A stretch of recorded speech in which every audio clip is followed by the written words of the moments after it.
Thanks for caring about people. All right, we are live with the Union of the Unwanted. Ricky, take it away. Yeah. So what we're attempting to do here, and I'm sure you guys, if anybody listening has heard some of these shows, initially we started doing them about tech and censorship, get everybody from the community together, or a bunch of people from the community together, and the goal was to kind of brainstorm. Let's figure out what issues everybody's having. And there's Pat Miletich, the legend, and so Pat, we're live if you're wondering. So if just in case, you know. Thank you, buddy. Yeah. Stop talking shit about him, guys. Yeah. Listen, Pat would be the last person on this call anybody would talk shit about. But so I was just giving everybody kind of the rundown of the idea of what we're attempting to do. I remember telling Sam recently what I kind of was thinking of was doing these roundtable discussions, because it started off with the shows on censorship and all that stuff, and then we're like, hey, let's continue doing this, but let's have more casual type of hangout shows, get people from the community together. I mean, you're bringing together, obviously, everybody's different research they're doing, different interviews they're doing, all their different perspectives, and we could talk about everything and anything and kind of just have fun doing it. And it also helps everybody kind of connect with people that maybe they're not aware of. I know since our last show, some people connected and did swap casts and whatnot. But similar to like, I mean, I don't know if you guys are familiar with the Comedy Store, that Sam hangs out at. But one of the beautiful things about it is that you can just go there any random day and you have just awesome lineups and people just show up and whatnot. So that's kind of what I was thinking we could do with like alternative media. You know, we throw the invite out to a bunch of people, and we're thinking of doing it if we can consistently do it every other Monday, and you guys can join us any show, any night that we're doing a show.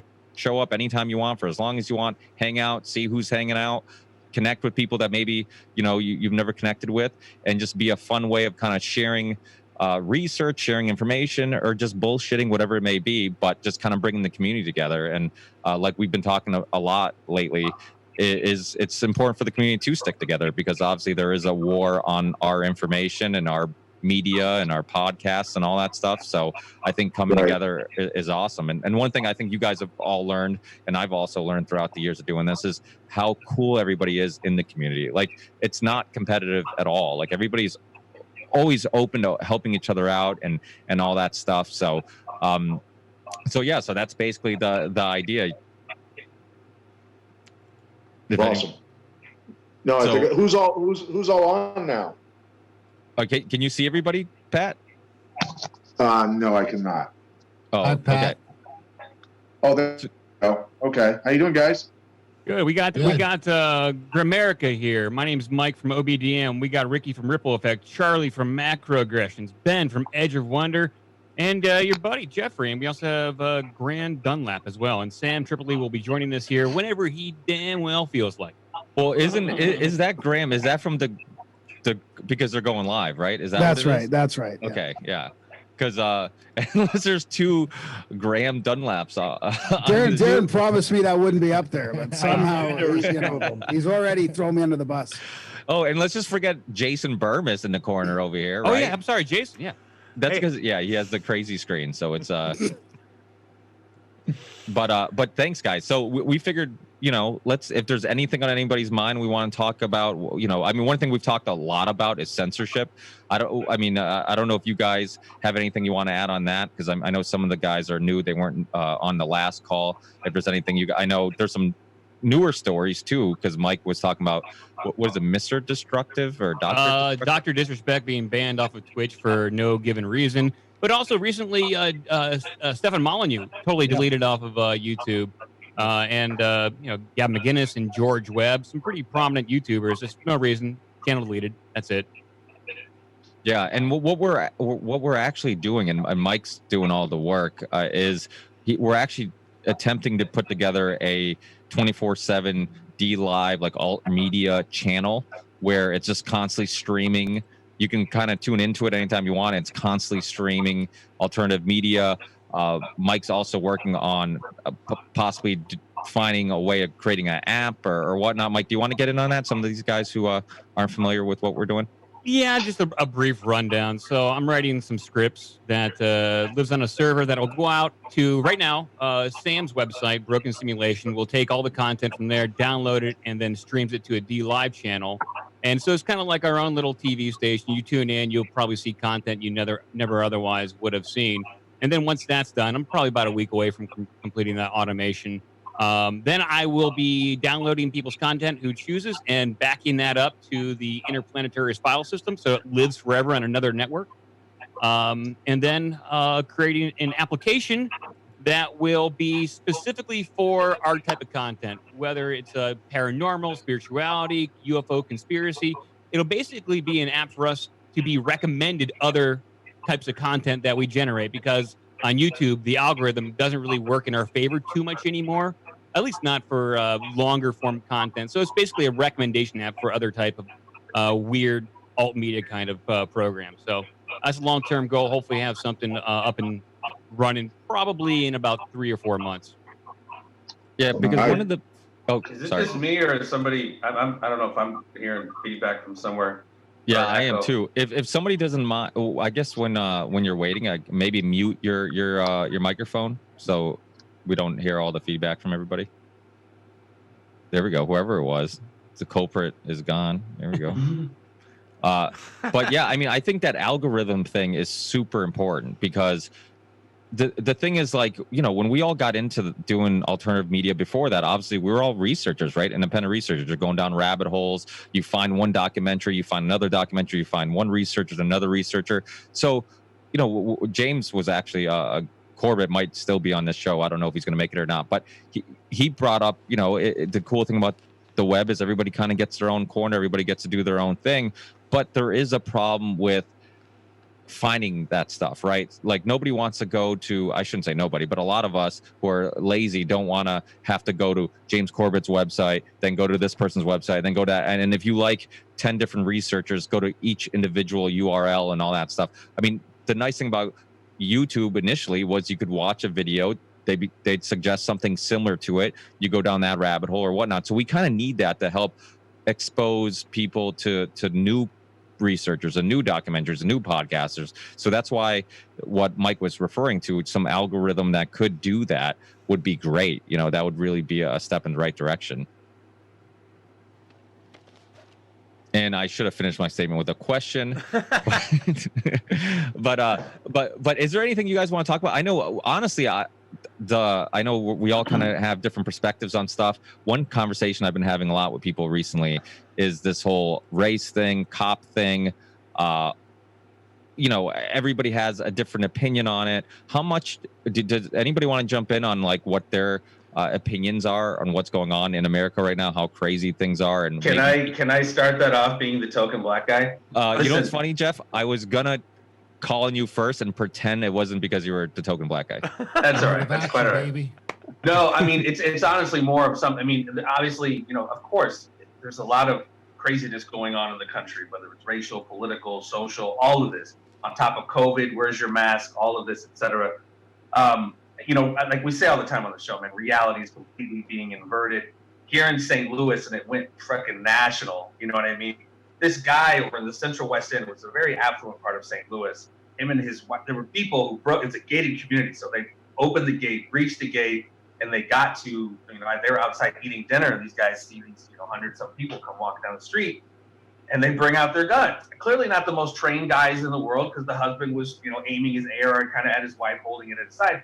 But the point is, the media is demonizing these people for trying to protect themselves.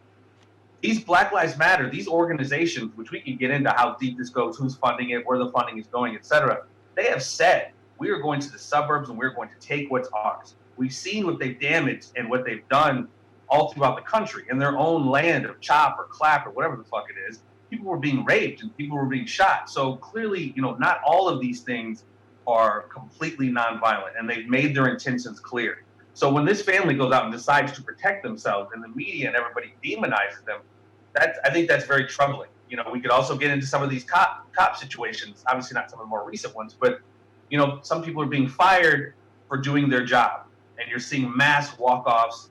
And for me, the crux of the moral of the story, I guess, it's really upsetting that that human beings, Americans, are being demonized for protecting themselves against an organization which we all know that they say who they are. The heads of BLM say we're trained Marxists, and the government's even said these guys are domestic terrorists. So we're on a slippery slope, man. I think it's going to get worse before it gets better. But the fact that people protecting their homes against clear threats that they've made are being demonized, and something's wrong. Like they're the wrong ones. You know what I mean? NPR last week when they attacked the girl in her car, and she wound up running down one of the whatever you fucking want to call them. The news and NPR was like, right-wing militias or right-wing individuals are targeting protesters. Just completely misrepresenting the facts, just making shit up. Like here in St. Louis, they were saying white supremacists, the KKK were at Forest fucking Park. I know people who were there. There was no representation of either of those groups. But they're just pumping this race thing. And whatever. We've been saying for a long time on the show, they're going to fire on every single cylinder to divide us leading up to the 2020 election. And then all of this happened. But like I said, put COVID on top of it, the whole, where's your mask, all that other bullshit. Get away from me, you're not 6 feet. The divide and conquer, unfortunately, man, and we've seen it. It's so stressful to watch. It's working. And we still have 3 or 4 months until the election. But isn't the problem that, like, these conversations aren't simple, right? Because it's not, like, is there, obviously there is racism in the system. I mean, there's great documentaries like MAFA 21 and you talk about the history of eugenics and all that stuff. I mean, there is issues. There's also issues with police psychologically, not many of them not being able to handle the extra power or being in those stressful situations and to think right on a dime like that. So, the thing about a lot of these topics, they make it black or white. And I don't even mean skin color. I mean, in regards to just either pick this team or that team, but every situation's slightly different. Even the George Floyd thing, like they knew each other. So, and they didn't like each other. So it's not that, I'm not saying it couldn't be motivated by race. Maybe he was but it also, there's a slight chance it also could be that it was more of a personal thing, that he didn't like the guy regardless of his race. So, I mean, I don't mean to interrupt you, but when Sam comes on, he'll tell you Bishop Gators was on Sam's show once again. We had him on. The guy's mind blowing. Some of what he's talking about, I do believe he's pulling a little Nat shit out of Pepper. But he was saying that the $20 bill that George Floyd produced had a serial number which matched a seizure of fake money that had come in from China. And supposedly this nightclub and I don't know if all this is true, but this just thickens the plot, that this nightclub that they worked at, that's where they were trafficking illegal immigrants and fake money. And I mean, so there's clearly, and even the whole city of supposedly Minneapolis, the police department, a lot of them, the upper echelon apparently of the police department knew about this operation or these operations. And I don't know if George Floyd was going to snitch or whatever it is, but no, you're absolutely right. People don't get into the fact like, well, they knew each other, they worked together. And then, the deal with the $20 bill, people need to dig more deep on that. Well, and I'm sorry, I'm almost a side note, but do you guys know how much that GoFundMe has for George Floyd's family? A lot. It's almost like 20 million. It's 20 plus million dollars. What? It's a lot of money. Well, and, guys, when you talk about real that, quick, go ahead. I was just gonna say, and that where they worked was burned down. So that was one of the places that got burned down in the riots. So it's like you can't, even if that was happening, you can't really go there and check. And the evidence was. Yeah. Well, let me just jump in on this really quick because I did a lot of research into it. I couldn't find anything to corroborate the, trafficking, the fake money stuff. But what's hidden away in all of these articles and even that interview with the man that identified George Floyd as working there, as not liking Derek Chauvin for how because he was 17 years there as the in-house cop, of not liking how he treated people and then recanting the next day and saying it was another black guy. What's hidden in that story is they contacted George Floyd's family and it says that they think it may have been personal. Now, what do you do if you're George Floyd's family? You keep your mouth shut just because of that GoFundMe. If the press comes in and asks you, but you don't scream and shout, hey, they didn't like each other, because you don't want to break the narrative that's now suddenly made you wealthy. So they're in a tight spot. You look at Eric Garner's family. Okay, they came out day one and said, we don't think this is racism. This is police brutality. We're not going along with Al Sharpton. He contacted us. We don't want anything to do with him. And you notice how that was kind of put to bed, and they never really went to his family after that. 2 of his family members died after that, including his daughter, by the way, in short order. I'm not saying they were taken out, but they never focused on the fact it's a police brutality issue. So now let's take defund the police, right? They were planning on doing it anyway. Cuomo in my state was already talking about 2 months ago, 20% cuts in what? Health, law enforcement, and education. It was already there. And now they have this convenient excuse to do so. Meanwhile, any place you don't have police or law enforcement, you end up with what you have in the CHOP, which is a 16-year-old kid dead and a 14-year-old kid clinging on to life because somebody drove through with machine guns and decided to start shooting the place up. There has never been a society that has worked without at least some level of government and some level of law enforcement. If we really want to talk about police reform, we demilitarize them. We find a way to actually rein them in a justice system, not an injustice system of cronyism. And that's where we begin. We don't take human beings out of the equation, which eventually I think is what we're talking about. Do we want Spot the DARPA Boston Dynamics robot rolling up to us like in Singapore in our parks to stay 3 feet away with an attachment that uses less lethal force against us? And that's where we're headed in. Okay. That's where we're at. I just posted a video of a little R2D2 looking robot rolling through a park in California that's doing that very thing. 360 panoramic view, just can do all of that stuff. Real-time facial recognition. It's already here. And these are just the first steps in what will become an automation nation where humans are further taken out of the equation and people are put on a UBI. Why else would they put a system into place where people who were working 40 hours a week at a department store and making maybe $500-600 before taxes, that they're now taking home $800 to $1,000? Because they're not going to want to go back to work, and it's justified. I get it. At the same time, what are you doing? You're making it impossible for the cash middle and upper middle class to make any money. Bars, restaurants, personal gyms, small businesses that empowered communities are the ones that are taking the hardest hit. Property owners. And if you think that this is going to get better in the next couple months, they got people signing social compacts in my state right now to maybe go back to college. And those compacts include mandatory vaccinations. They're calling for it in the New York State Bar Association. Everybody's ignoring it. And in the New York State Bar Association actually called for it nationwide, not just New York. It actually, I just read it on air on my previous program with John Fitch, where they say the Constitution is problematic and it's failed us in this regard. All right? They're going against the Constitution, and they've already made those University of Tennessee kids sign up, guarantee they're going to take a flu vaccine, which goes against all logic, because guess what? COVID-19 84 ain't the fucking flu. But you're going to take that, and then you're going to take an unproven vaccine after the fact, and we're going to protect ourselves from any kind of liability as you sign your soul away. Welcome to fucking America 2020. Yeah, well, go ahead. I'm kind of curious, does Ben, do you touch on any of these topics? I know you guys do the headlines over there at Edge of Wonder. You'll touch on these every now and again. What is your opinion on everything that's been said thus far? Yeah, we just did a massive episode on really the background of Antifa and the whole history about it and what's going on. I used to work for the Epoch Times newspaper, and while I was working for them, I actually went to Eric Gardner's home we interviewed his mother. And it was a very interesting experience. Like, what you're saying is exactly true. She doesn't, like she was telling us, she doesn't want people to go out and do all this violence and everything else. She just wanted a change to happen. But I think, the root, like going back to this couple that was in St. Louis with the guns and everything, and kind of the overall take that what we get from all of this is that, for example, when I was in Ferguson during the height of the protest. I was just in New York when they were like burning cars around me. I was filming that live actually.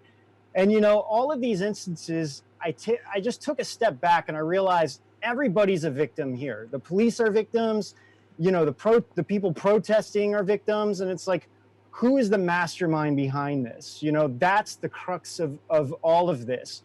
There's definitely, you know, there's police that are truly trying to do good, and then there's really corrupt police that are getting money and bribes and things like that. Then you have protesters that aren't really protesters. You know, they're like hired and paid and all these different things. And of course, that's when like Soros comes in, and we know that, you know, there's a lot of evidence already that Soros has donated millions to Black Lives Matter, to Antifa.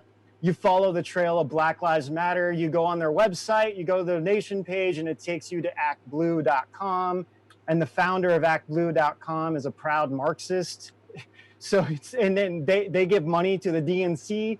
So, you know, all of these things are really, you know, if people could stop at looking, not, you know, just in general, if we could take a step back from the emotional side of things, because that's, the deep state knows how to hit people on the emotional side. And you have an event that happens like this, and, you know, it just happens that this is right before the election. There's a lot of strange things involved, like we already said, about their relationship and all these connections. So you start wondering, you know, looking at this from a different standpoint, who really benefits from these kinds of events? Who wants these changes? You know, looking back at this couple, you kind of think, yeah, you know, they shouldn't have been waving their guns around. You know, obviously they have no training whatsoever, but at the same time, we're defunding the police. So, you know, like just at my home the other day, like massive fireworks have been going on all night for weeks now. And I live next to a police station. No one's doing anything about it. So when they're defunding the police, I don't blame the police for saying, you know what, we're not even, like, no one cares. Like, why should we even answer calls anymore? And I think that when that happens, people are going to take action in their own hands and then get criticized for doing that. And it's just this vicious cycle that the media and the deep state are using to attack the American people. I mean, I think, you know, I haven't heard once of like, okay, what's your demands? Like, what do you want? What's the ultimate goal of the, you know, the protesting and everything else? And I think if they had their way, they would want to change the name of the United States of America. And I think they would want to change the flag. And this is, when you look at communist regimes and communist countries, especially China, this is exactly what happened in history. They destroy the flag. The people, the most violent people, rise to power, and everybody else gets suppressed. And I think the release of prisoners, you know what I mean? Yep. That's the thing. I think we're so busy, not us here. I think everybody in the country is so busy reacting, and they so have MK Ultra, and the social engineers have so mastered the way to MK Ultra countries like this. They know exactly how to push these certain buttons. And we're so busy reacting to each other, watching what we say so I don't fucking sound racist, when in fact this is a cultural revolution. This is an absolute political, social reset. And then we could easily get into what we were already talking about, transhumanism, AI, the Internet of Things, the end of cash, if you will. I'm at the store today, and you have a card, we really not accepting cash, because of COVID, and supposedly everyone's short on change around apparently now. So, I mean, this is all a part of a plan that they've been, whether it's Agenda 21 or even going back to like someone alluded to the eugenic stuff. This is a well laid out plan that they've been knocking around for quite a while. And, Pat, we talk about it all the time. We're just falling, not us, but we're just falling for it, dude. They're just falling for it. Yeah, the whole silent weapons for, just real quick, the whole silent weapons for quiet wars, this is exactly what's, like, this is the handbook of what's playing out. Get people so busy that they don't have time to research on their own. That it's like, I just get my media, or I get, the news on TV, and I have to take care of my family, and, they tell me to wear masks, I wear a mask. They tell me that, whatever it is. So, it's breaking that cycle. Yeah. Well, Jeff's talked about it a lot with the Bolshevik Revolution and the Nazi takeover of Germany, the getting rid of police first, then basically putting a badge and a gun on criminals and sending them out to terrorize the the communities and the citizens and kill political opponents and everything else. But it goes back, you know, the erosion of law enforcement goes back quite a ways. And then a lot of this has been going on for a long time. I've trained law enforcement for 25 years, and I watched it happening where they were lowering the hiring standard in these Democrat-run cities, these liberal-leaning cities, and they lowered it. They lowered hiring standards so much. I mean, you've got people getting promotions in law enforcement that can't even. I mean, they can hardly write. You know, this was a deliberate act to do this. So you've got people who physically aren't capable of taking care of themselves, let alone, you know, arrest people safely.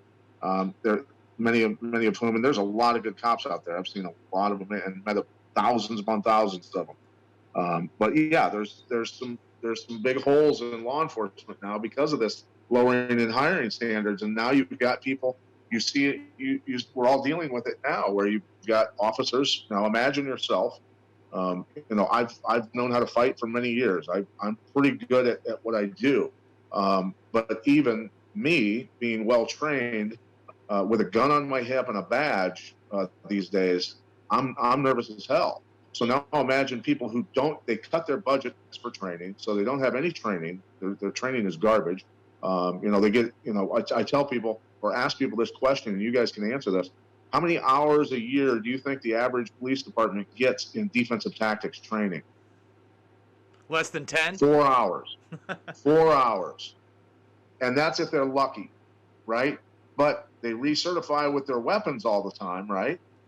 So when you've got people that are not confident and don't know how to take care of themselves, they're going to go to that gun. They're going to go to that gun right away, and they're going to start shooting people because they're scared to death because they can't fight. They don't know how to take care of themselves, period. And that's what we're seeing today. And this was done by liberals, and now the liberals are the ones bitching about it, right? So that's a major, major issue, and nobody's bringing that stuff up. Yeah, you guys see the Minnesota councilwoman that Minnesota council voted 12-0, I think, to get rid of the police. And like, I think the chair of the city council, whatever, she's a transsexual woman, I forget her name, Andrea or Amanda something. She voted to get rid of the police, and then, wait for it, hired her own private security. Yeah, that seems to be the plan with the Strong Cities Network over there in some of those big cities. But we'd agree with you from a perspective from Canada. I mean, it seems like it's bigger than the States, though. It's a technocratic takeover of the world. It's all cylinders, like Ricky was talking about at the beginning. I mean, this is full-blown, full-on. Even the data that you can use against them, like you guys were talking about, it's the CDC, the WHO. They've got data out there that it's overt lying and overt obfuscation of it. You can use it against them, but nobody's listening to it. It's very strange to see all the conflicting data that's available to all of us, and nobody seems to care, except for, you know, obviously people like us. And there is obviously a growing group of people that are waking up, but that's pretty mind-blowing from our perspective. I mean, just the masks. I mean, even just the data alone on the masks, and the story keeps changing from the authorities. And yet the states down there, I mean, you guys have counties that are, you know, you got to walk out your house and put your mask on. I mean, I can't believe that. I mean, maybe that's going to happen up here, but right now I feel like we're in a pocket of, you know, a bit of freedom in Alberta right now, but it's gonna, I feel like it's getting worse. It's going to change. Darren was just mentioning the other day. I went to lunch today and the place was packed. Yeah. Every single table was packed with people, no social distancing. Like when I went out for lunch today, I see no evidence of it getting worse in Calgary. I mean, like I said, we were on a show the other day, and it's like COVID has not been a part of my life for a while, other than seeing the odd person in a mask, and that's their business. I don't bug them for it. We see, I'd say our mask wearing around town is maybe 10%, if that. It's probably less than that even. So it's not mandatory in Canada in every store, or? Well, some stores, like some places are. The only place that's mandatory by the province is like massages and haircuts, I think. So like when I got my massage the other day, when I walked in on the massage table, there was a mask I had to put on. So I just put it on because I don't want the massage place to go out of business because of some state ordinance. Happy ending. So and there's a put few your mask people over your wiener. He couldn't breathe. It's like the, you know, like he's getting choked out at the store. But I mean, it's less than 10%. And when in my day-to-day life, there's zero COVID. Like it's other than the stupid little sheet I got to fill out at work which I mean, nobody really wants to be doing, but it's part of the rules that you have to do it if you want to stay open. And when I talk to like people on the podcast or Graham, is the only time COVID's really been in my life for the last month or so. When I'm out and about with my friends, I was at an escape room the other day. They didn't, nobody cared. There was no mask. They had a little. The one thing I would say is there's fucking hand sanitizer everywhere. But in the last month, they've taken the foot off the gas of asking you to put it on. Like now it's sitting there and they don't ask you questions anymore. So like, yeah, for the last like month in my day-to-day life, other than when I go on social media, COVID is like a non-issue. But I think there's a potential that it's going to get worse. That's what I'm worried about. Well, with everything that's happening down there, we usually follow you guys a little bit. And the cases in Canada are coming down. There's a really steep curve. It's coming down. There's hardly anything now, but I feel like it's just going to get ramped up because Canada's tied to China. Our guys are. It's not made for that though. It's made to make the USA look bad, not Canada. Yeah, but we're going to follow along. We always seem to follow along. And then just to mark up on Act Blue there, I was just from what I saw personally when I was directed to that website to see what was actually really going on. After that whole thing blew up in 2 days, they completely revamped their website. They took out all that stuff about focusing on the Democratic candidates, and they were basically bragging about it until that thing blew up. And then so if they had nothing to hide, then they wouldn't have had to change all that. So let me jump in on the masks really quick because, while it's going down in your area, I'm in New York. And it is not going down at all. In fact, today, Cuomo held a press conference where he demanded that Donald Trump sign an executive order for the entire nation to wear masks. Okay? Oh my God. Joe Biden is running on that. Now this is a political issue. On top of that, he threatened to close down bars and restaurants today on Wednesday, said he was going to make that decision. All right? We are in a very, very bad situation when they can tell a nation of 300 plus million people to wear a mask in public or face up to a $10,000 fine. He also said he would be putting out metrics for different states that are affected by this. And if you do not quarantine yourself for 14 days after visiting these states, again, you can face a $10,000 fine. The businesses that in the last 3 weeks in my community are now enforcing the mask thing like they never were before. My police chief did not wear one for 4 months almost. And now he is wearing one. Why? Cuomo threatened to defund local governments and local police departments that were not enforcing this. This is very real in that respect. Again, they are putting it on paper. It is going to become a talking point of the left. This is not a left or right issue. The man said with a straight face today that 95% of the public in America wants masks and that it's only 5% that are pushing back against it. These are his words. He has signed more executive orders in the last 2 months than I think anybody in the history of being the governor of New York ever. We are in trouble, and we're not focusing on this. People need to realize New York has a huge influence on what goes on in the rest of the country. If they are able to lock us in our homes and have vote by mail without any of the actual ways that you go through and register to vote by mail, we are fucked, man. They will put whoever they want in office, whether it's Joey B., whether it's the vice presidential candidate he chooses, or whether it's somebody like Cuomo who talks a good game and might challenge Trump in a debate. That's the scary part. It's pretty funny from the outside looking in because all that so-called freedom you Americans had fucking evaporated quickly. And I mean, 6 months ago, 8 months ago, 9 months ago, a year ago, I was like semi-planning an exodus of how I was going to maybe move down to Oregon, or maybe I was looking at, actually Texas still doesn't seem too bad. But I mean, 6 months later, my level of wanting to move to the States one day is at fucking 0%.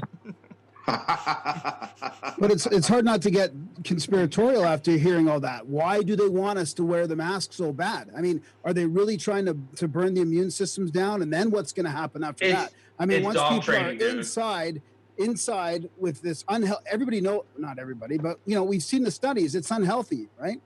So why?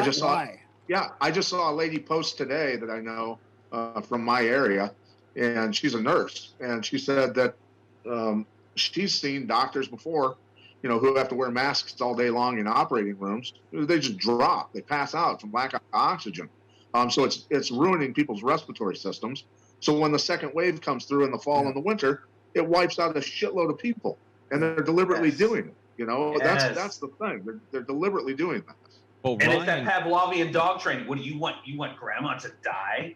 No, I'm not sick. I mean, the guy Fauci was on 60 Minutes saying, "What the fuck are you wearing a mask for?" He wrote in the New England Journal of Medicine in February or March, just saying what the coronavirus was. I mean, people are dying from it, but you and I, if we get it, we're gonna be okay. Whatever happened to Tom Hanks? He seemed to come out of it. Idris Elba. Oh my God, if Forrest Gump can get it, we all can get it. Like, they all came out of it okay. Even these NFL players and NBA players, they're gonna be fucking fine. Well, like 99.9% of us.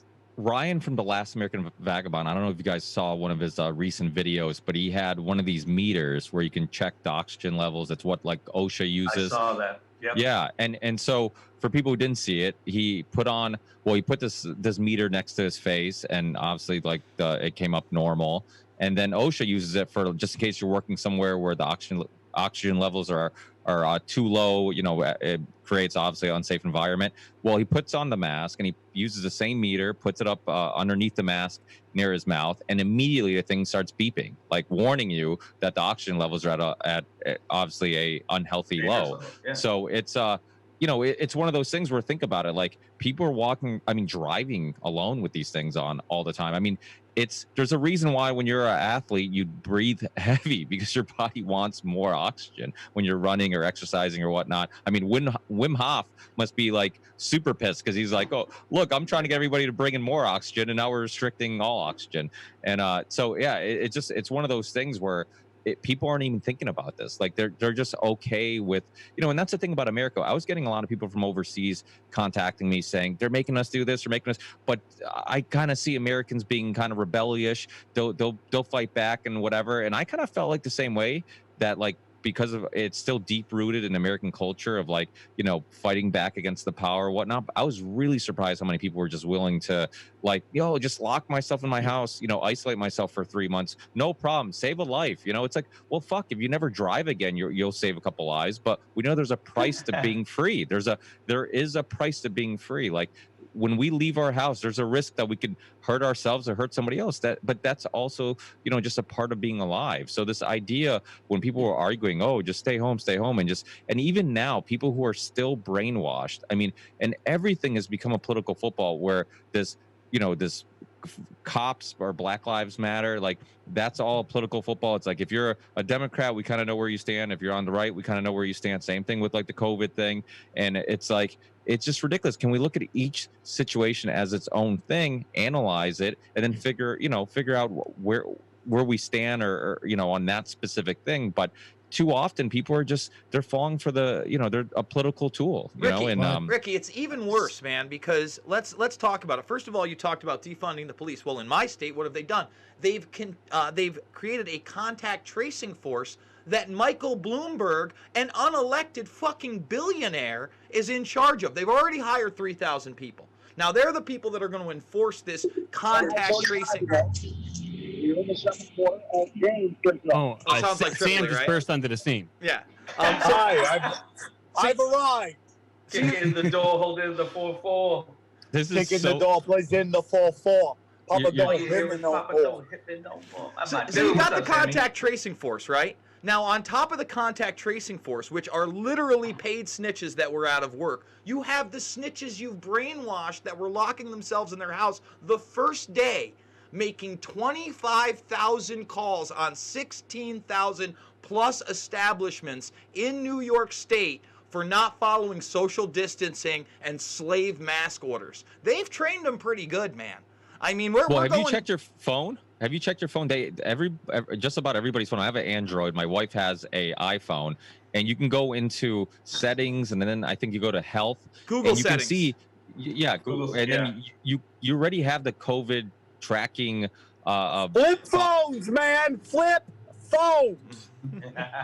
You could, but it's hard to masturbate to it says porn. Samuel's iPhone right on your thing. Well, they say you have to activate it to make it work, but I think even the fact that it's on there, I think yeah, but exactly. But if they can download it without you knowing, they can turn it on without you knowing. Well, I mean, just like your microphone and your camera.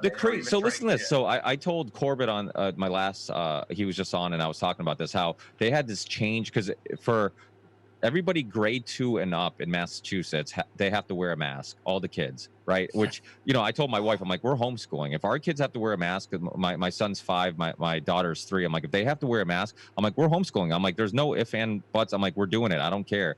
And I'm like, there's no way I'm going to have my kids wear a mask, you know, all day at school for how many hours they're there. And then there's this petition going that was like spreading like wildfire, and everybody in Massachusetts was super excited that it was getting all this attention and all this whatever, and all of a sudden the petition just disappeared. It was gone. And it just like that's why the censorship issue is so important, because you saw it like just completely turbocharged during the COVID-19 thing. I mean, it's like if you're protesting against the cops, put it all over TV, but if you're protesting for the lockdown, it's banned on YouTube. It's like it was so ridiculous, and it was so obvious that they have an agenda. And like my big thing is like no topic, no subject, nothing should be off, you know, off the table. Like all these things should be able to be discussed. I mean, you know, if it's race stuff, if it's cop stuff, if it's COVID-19 stuff, like, you know, there should be no topic, and people should be able to see and have all these discussions. So unfortunately, so many of these things are taboo, and then people get tribal, and a lot of times you were censoring yourself, right? How many people were not posting stuff COVID related because they're scared that somebody's gonna, you know, there's gonna be this storm of comments, and they're like, you know what, I'm not even gonna post it. And it's like, that's literally, we've become the issue. Like if now you're afraid of even having open discussions and sharing articles. Not even just from the censorship standpoint. Look at what they're doing socially. People were being fined tens of thousands of dollars and having to choose between making a living and staying home and following these orders, not laws. But if you want to go protest George Floyd and BLM, they encourage it. Go out there and fucking do it. Hey guys, I don't know if you guys have seen in California, but the governor's literally said, these counties you could do this county you could do that. You're like, what are you talking about? Why is it breaking down county-wise? And it literally comes down to who pushed back, got less restricted rules than the people just bent over and took it. LA County just bent over and just got cooked, while like Huntington Beach, they're like, oh, you know, use your best judgment. And it literally goes to the fact that power is an illusion. They don't really run us, but we allow them to run us. And it's what I've said. It's like they have the right to rule when they rule us right. But these people, they're just so brainwashed that they just think they have to follow these rules. If we, you know, it's not, what's it, namaste? It's like, I see you in me, and I see me in you. If people would stop fighting all over these ridiculous groups they break us into, and we'd find common among all of us, we could push back so much stronger. Well, this is not accidental. Hegelian dialectic, man. They want to. I'm sorry. Go ahead, Charlie. This is not accidental. All these things in 2020 that seem random and disconnected. You've got a virus. You've got the destruction of small business. You've got bank bailouts. You've got protests and riots and class warfare and all this stuff. It seems like there's a million things happening all at once that are disconnected, but they're not disconnected. There is a theme here. And the theme is that this is part of the Rules for Radical playbook that Saul Alinsky laid out. There are 8 levels of control that need to be obtained before you're able to create this social state that they talked about. Listen to these 8 and tell me if it doesn't sound like we're right in the middle of it. Healthcare, control the healthcare, you control the people. Poverty, increase the poverty level as high as possible. Debt, increase the debt to an unsustainable level. Gun control, remove the ability for people to defend themselves. Welfare, take control of every aspect of their lives, food, housing, and income. Education, take control of what people read and listen to. Religion, remove the belief in God. And the last one is class warfare, divide the people into the wealthy and poor. We're following the playbook. They're running this scam on us. We think that these things are all accidental and that it's happening to this group or it's happening in this region of the world. It's all part of the same plan. We're just not figuring it out. We haven't pulled back far enough to see that this is orchestrated and coordinated. So when you see people getting silenced on social media, that's not accidental. That's part of this whole situation. So we have to be aware that there is a coordinated effort working against us. And once we understand that, then we can start to make some changes. But right now, when everything seems disjointed, it's almost, you sort of feel like, where do you start? Well, start with an understanding that none of this is accidental. So listen, I want to talk about just quickly the social media and the censorship, because it was really taking hold with the first thing you said, health, right? When you talk about healthcare right now, we're actually allowed to talk about now steroid treatment and vitamin D for COVID-1984. Why? Because authoritative sources have now put it into mainstream news sources. If you said that 3 or 4 months ago and you got over 100,000 views on YouTube, they pulled your channel. You know, if you were a doctor and you said that and you went viral on Facebook, they pulled you. That's one of the scariest aspects of this whole thing, is that they isolate you, they take you away from your family, and they cause a form of medical martial law where you don't get to demand the steroid treatment, and you don't get to demand the vitamin D or the intravenous vitamin C. And that should be extremely alarming, because that is truly a life and death situation for you and your family if put in a situation where you might have to be put on a ventilator, on a disease, again, that was very treatable from day one and people knew it, and this information is still being suppressed. Yeah, well, we talked about it a little earlier, man, and Charlie, you just mentioned it. I think that's something, I mean, I think all of us here have enough prudence of thought and kind of, we understand the chess game. So many other people are playing checkers, but like you were just saying with Saul Alinsky, none of this is an accident. We just had on G. Edward Griffin, which was just like fucking mind-blowing. Because, you know, going back to his interview with Yuri Bezmenov, understanding the levels of the ideological subversion that we're going through. I mean, this is such a very well thought out plan. And I think, again, instead of us being so reactive, you know, almost understanding this is something that it's been planned out for a very long time. And it's, again, I hate to sound pessimistic, but I keep saying on the show, even before this happened, they have to get rid of the old to bring in the new. And this new is, again, this technocracy, this authoritarian technocracy. Yeah, for me, dude. You know, okay, go on. Sorry. Oh, go ahead, Sam. I just wanted to say real quick that, hi Ben, how are you? Good to see you.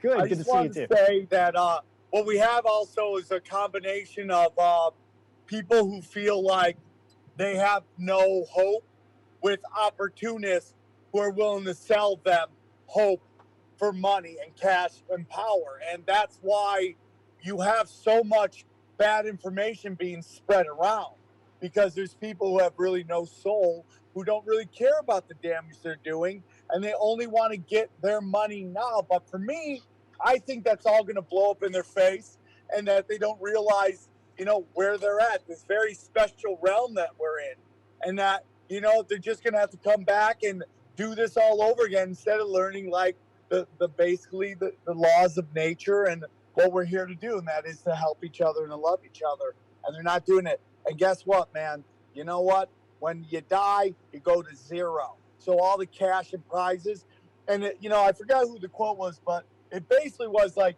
if people knew how little people talked about them when they were gone, they would stop worrying about their legacy, and they wouldn't care about it, and they'd care more about helping each other. Eagle versus the serpent, baby. Yeah, it's so true. And you know, I'm really glad that Saul Alinsky was brought up, because, you know, his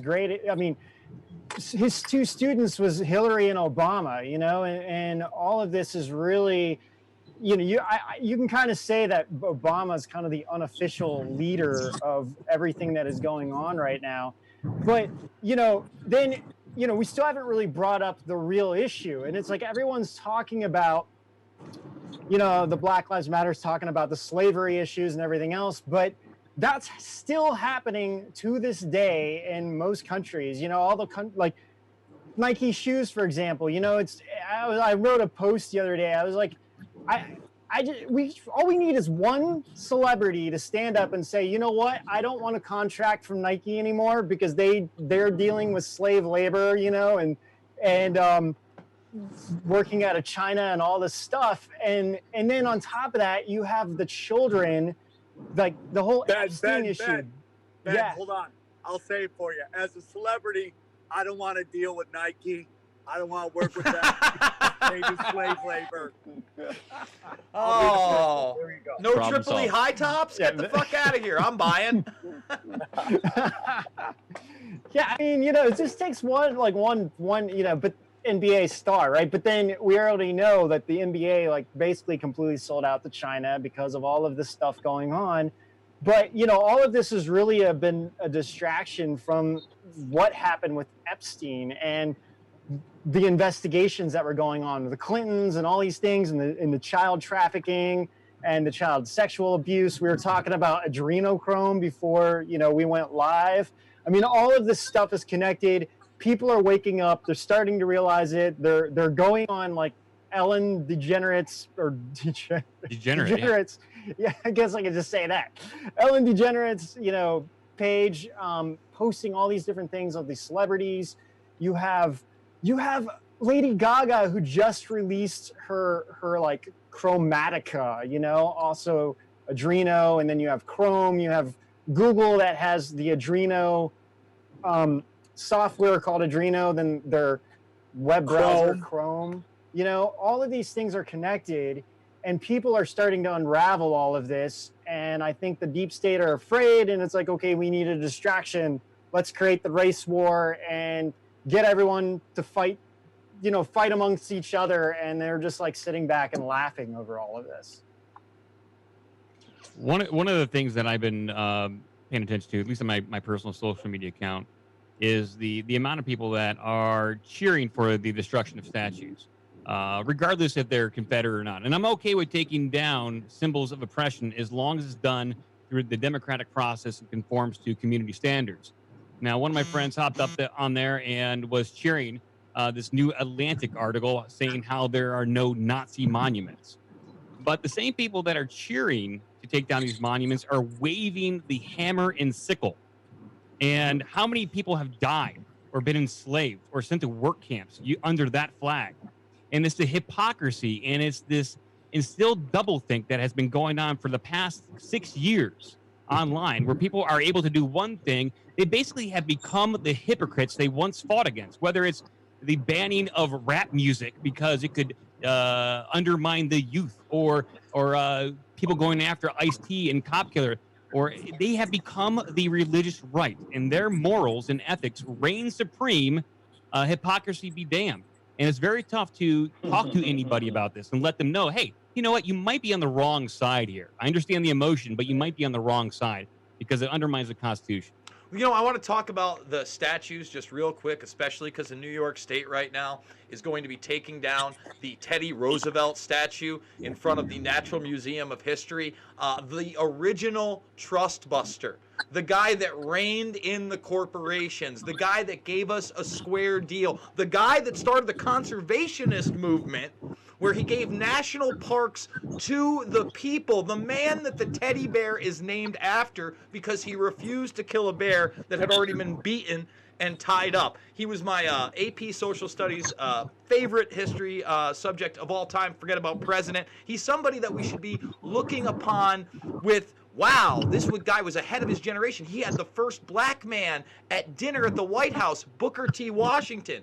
And then in the same breath, Cuomo's allowed to say we're not taking down the Columbus statue because of our Italian-American legacy in New York. Meanwhile, he was a conquistador on behalf of Spanish royalty. And I'm not here to weigh in and say we should tear everything down. But to me, it's completely hypocritical that you got a guy like Columbus that gets a pass because gangster-ass Cuomo says so, and you're going to take down one of the most influential and best figures, in my opinion, in American history, Teddy Roosevelt. The guy got shot and survived. He was the youngest president ever to be elected at the time, 43, and he only lasted about 10 years out of office. Incredibly popular, did great things for this country despite obstacles, and we are going to relegate him to the dustbin of history and try to declare him as a colonialist and evil. It is insane.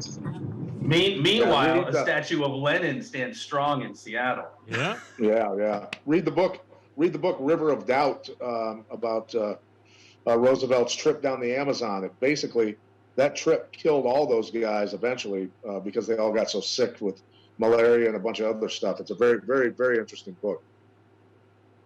And just real quick, and then you have the statue of Baphomet that they erected not too long ago too. I forget what city it was in, but it's like no one's. Yeah, I think it was DC. No, I think it's Michigan. I'm pretty sure it was outside of Detroit.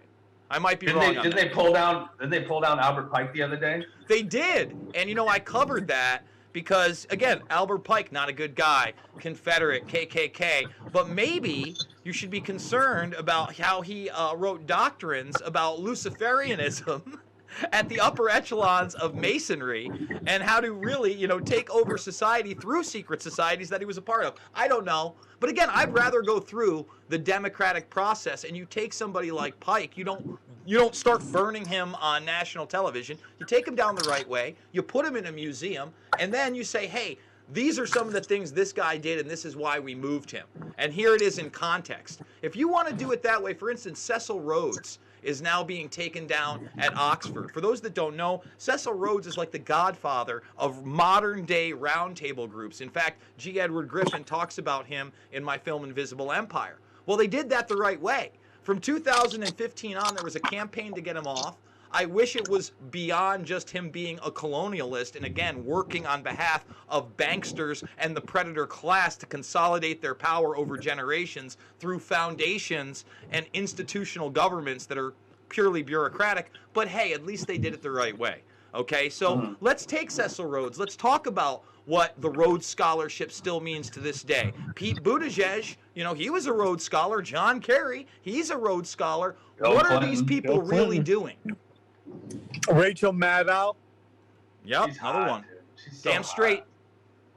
I'll tell you what, they take down that Gretzky statue in front of the Staples Center, there will be fucking hell to pay.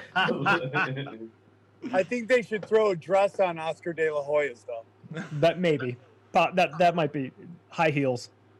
A little white painted under the nostrils. A little bit. One thing I think we're running into is it is kind of interesting about how our pop culture has belittled the need for fathers. And sometimes people have fathers in their lives and sometimes they don't. But I think we're seeing a generation that saw dads be kind of demeaned and kind of pushed into the corner. You have one side where, due to very dark drug laws, we had the Black family unit destroyed. But then on the other end, if you look at who's doing a lot of these protesting, we have a lot of rich kids whose dads were such psychopaths. They were never at home, and they just were at time trying to make as much money and as power as possible, never raised their kids. So we have both sides of the spectrum that didn't really have a really powerful father figure in their life. It's like these people are getting raised by babysitters and maids and all these people, and they feel so guilty about their life of luxury. They've gone completely overboard with this kind of oh my God, I got to feel for people because I feel really white guilt. I feel really bad about, how lucky I am and how much I've been given. But what eventually happens, same thing with the hippies, is where eventually they just they grow up, they realize they can't pay the bills off of love and drugs and, and sex. So they become cutthroat crony capitalism, and then they just end up screwing everybody they're trying to protect. It's just this weird cycle. And on the darker side of that, like Yuri Bismuth says, they don't realize they're being used, whether it's racial, social class, they're being used. And when the powers that be are done with them, I hope it's not this dark, but they line you up against the fucking wall and they shoot you when they're done. Yeah. Well, Brown. Whether it's they had a great upbringing, dad was there, he was a halfway decent guy.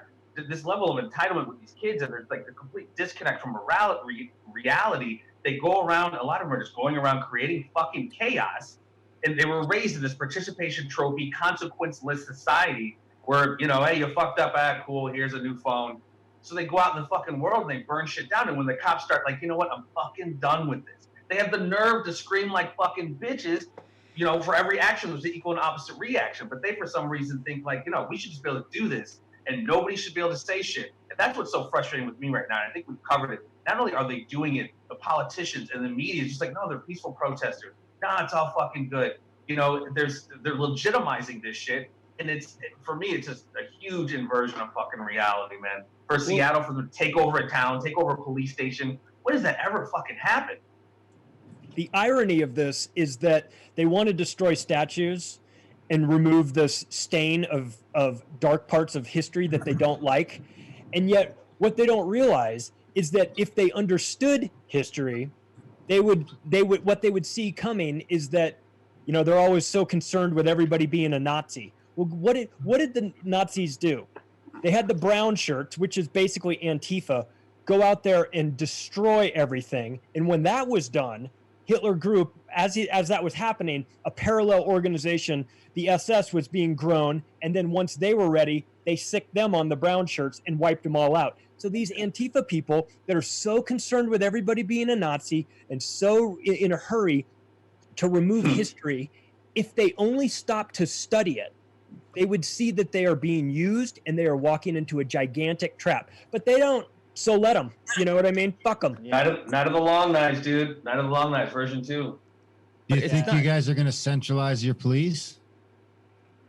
I think they're going to defund a lot of it. Thing's going to be. I think you guys are going to end up with a national police force. No, that's exactly what it is, dude. That's the Hegelian dialectic, dude. Create the fucking problem to the, think ordo ab chaos. And this, I mean, again, this is all part of the plan, the Bolshevik Revolution type shit. Yeah, whether it's federal forces, military, UN. I'm sorry, go ahead, brother. I'm concerned that the blue helmets will come in as the solution to this problem. And if that's the solution, then we're in deep trouble. It's going to be bad. Yeah. Well, a big problem. Oh, go ahead. Sorry. Go ahead, Sam. No, I just want to say that, BLM is started by openly admitted Marxists. She's a black lesbian. She openly admits that she's a Marxist, which I'm like, if you study communism, even though Russia isn't communist anymore, it was for a long time. I mean, you see how, like, when you take away guns from the population in a communist country, nobody gets marginalized quicker than women, ethnic minorities, and gays. And she's all those. And, like, she has no clue where this notion that this thing works out perfectly for them, it's going to be better. It's like you're just changing who's in power. To me, real capitalism gives everybody a shot. Not crony capitalism we have right now, but real capitalism. But it's like the notion of having a government and everybody owning everything is laughable. It's laughable. Egos, alpha males, they all take over at some point.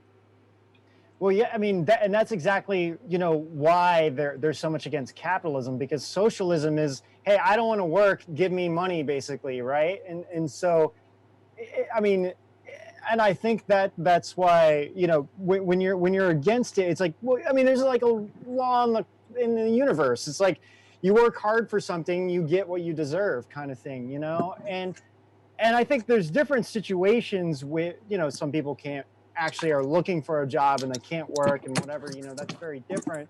But getting back to, like, kind of related to the brown shirts and everything, that's exactly how Hitler rose to power. Was he was using the brown shirts like secretly, and then publicly saying, oh, we're gonna attack the brown shirts, but he was the one building them up to begin with, and that's how he rose to power. And that's exactly what we're seeing with this, and this worries me too. And I watched a documentary on Amazon that's really good called The First American, truly about George Washington and really what kind of person he was. And I kept thinking as I'm watching this, I was like, if all of the protesters or schools in general would show things like this, our society would be very different. But, we're not really taught our true history. And that goes along with the whole agenda that, what we've been talking about is like, whoever is the victor, rewrites history, destroys that history. And, we're not really taught anything much in school at all. So I think a lot of this plays into this agenda. We're taught how to orders. That's what we're taught. Sam, if you can, I know you're going for a jog, but if you can mute your mic. Hey guys, I gotta bust. Thank you guys for having me on. This is always a really, really good time, and I always love hearing your perspective. So hopefully we're going to do this on a regular basis. Ricky, I'm down for it anytime. I really appreciate you putting us all together. So thanks again, guys. We'll see you on the flip. Thank you, Jason. Thanks, Jason. Nice Thanks for being with Jason. us. We'll talk to you soon. Great job. And being in New York, I feel you, man. That was awesome, dude.